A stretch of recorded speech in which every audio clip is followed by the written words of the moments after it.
여러분, 한 나라가 분단과 전쟁, 그리고 정말 엄청난 정치적 도박 속에서 어떻게 태어날 수 있었을까요?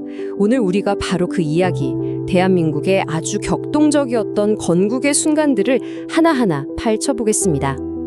네, 바로 이 질문이 대한민국 건국 역사의 가장 핵심적인 부분이라고 할 수 있습니다.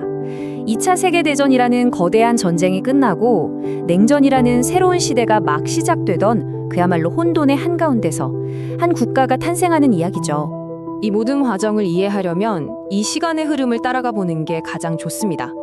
1945년 해방에서부터 1953년 휴전까지 정말 매년이 중대한 위기이자 결정의 연속이었거든요. 자, 그럼 첫 번째 단계, 바로 해방과 분단부터 시작해보죠.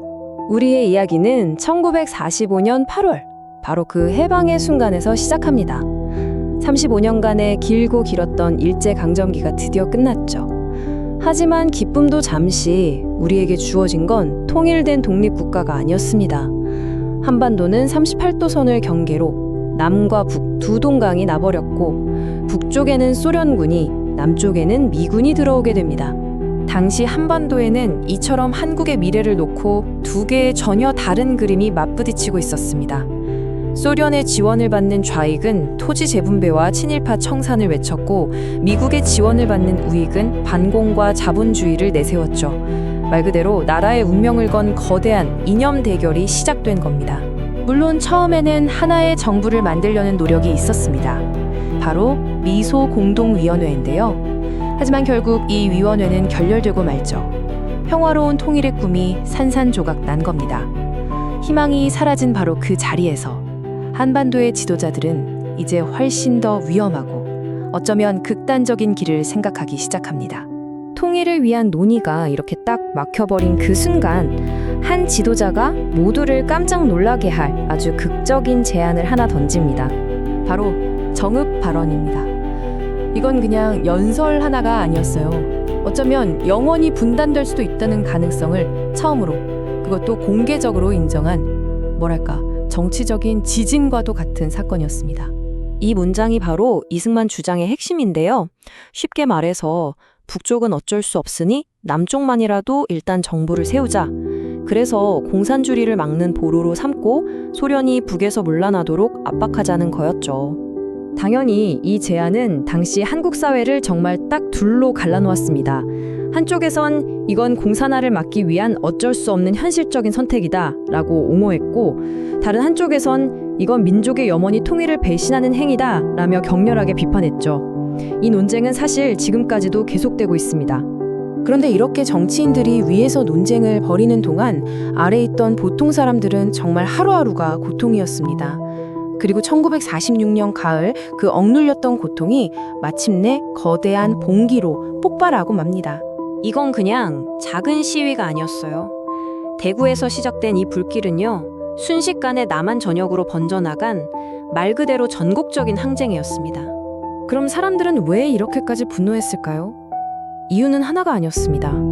여기 보시는 것처럼 당장 먹고 살기 힘든 식량 문제부터 시작해서 친일파들은 여전히 떵떵거리고 약속했던 토지개혁은 감감무소식이고 통일은 대체 언제 되나, 이런 경제적, 정치적, 민족적 좌절감이 한꺼번에 터져나온 그야말로 총체적 난국이었던 거죠. 그리고 이 숫자는 이 항쟁과 그 진압 과정에서 발생한 사망자 혹은 다친 사람들의 추정치입니다. 당시 우리 사회 내부의 분열과 갈등이 얼마나 깊고 또 폭력적이었는지를 아주 냉혹하게 보여주는 증거라고 할 수 있습니다. 10월 항쟁은 정부에게 아주 분명한 메시지를 던졌습니다. 민중의 핵심적인 요구를 해결하라. 그리고 그 중에서도 가장 중요하고 시급했던 것, 바로 땅 문제였습니다. 자, 여기서 남과 북의 결정적인 차이가 드러납니다. 토지개혁 방식이 완전히 달랐거든요. 북한은 땅 뺏어서 공짜로 나눠줄게, 대신 소유권은 국가 거야, 이런 식이었고요. 반면에 남한은 정부가 돈 주고 땅을 사서 농민들한테 다시 파는 방식으로 농민들에게 완전한 개인 소유권을 줬습니다. 바로 이 차이가 훗날 전쟁의 향방을 가르는 정말 중요한 변수가 됩니다. 남한의 농지개혁은 그야말로 시간과의 싸움이었습니다. 법이 통과되고 봄 파종기 직전에 농민들에게 이 땅이 당신 땅이 될 겁니다. 라는 통지서를 급하게 나눠줬거든요. 그리고 불과 2달 뒤에 전쟁이 터집니다. 침략 직전에 사회의 근간을 바꾸는 엄청난 일을 해낸 거죠. 이게 왜 그렇게 중요했을까요? 바로 이겁니다. 북한군이 쳐들어왔을 때 남한의 수많은 농민들은 이제 지켜야 할 내 땅이 생긴 겁니다. 공산주의가 아무리 땅을 주겠다고 선전해도 이미 자기 땅을 가진 사람들에게는 그 매력이 크게 떨어질 수밖에 없었죠. 이 개혁이 대한민국이라는 새로운 나라에 대한 실질적인 주인의식을 심어준 강력한 동기가 된 겁니다. 이제 38선은 더 이상 단순한 군사 분계선이 아니었습니다.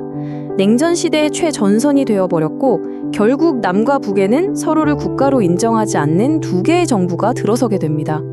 분단이 공식화된 거죠. 그리고 이 분단은 결국 전쟁으로 이어졌습니다.